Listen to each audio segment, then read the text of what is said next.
Hi guys, in this video we're going to be looking at the use of deuterated solvents in NMR, OH and NH proton peaks in NMR spectra, using heavy water to remove these OH and NH peaks, splitting patterns of the OH and NH protons, and then finally we'll summarise. So when we carry out NMR spectroscopy, we usually deal with all of our compounds in liquid form and must dissolve the compounds we're interested in. The compounds that we're looking at are usually organic, and so we require an organic solvent to dissolve them. Usually, if you wanted an organic solvent, you'd use something like benzene or trichloromethane. But these contain carbon, so we'll have some percentage of carbon-13 atoms in them, and they would make the spectrums unreadable. They also contain a hydrogen, which will contribute to making the proton NMR spectrums unreadable.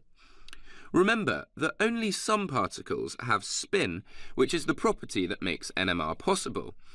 Hydrogen with one proton is the only isotope of hydrogen that has spin. There are other isotopes of hydrogen. So if we have deuterium, which is hydrogen with a neutron, this will not affect the spectrums. Remember that hydrogen is basically defined by the fact that it has one electron. So even though the nucleus in the hydrogen you're used to has one proton in the centre, as long as it's still got one electron, if we have a nucleus with a proton and a neutron, it's still an isotope of hydrogen, but we call it deuterium. We call these solvents that contain deuterium heavy, because hydrogen with two nucleons, a nucleus and a neutron and a proton, has a greater atomic mass than the hydrogen we're used to seeing with just one proton. It's twice as heavy, effectively. So deuterium uses the symbol D to distinguish it from the hydrogen we're used to seeing with the symbol of H.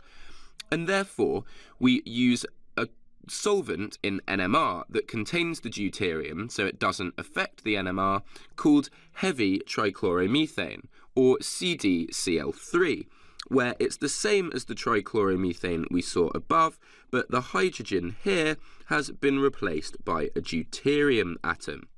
To look at more ways deuterium is used in NMR, we have to look at the effect of OH and NH protons. So when we looked at proton NMR peaks, we saw that NH and OH protons could appear anywhere in the spectrum broadly.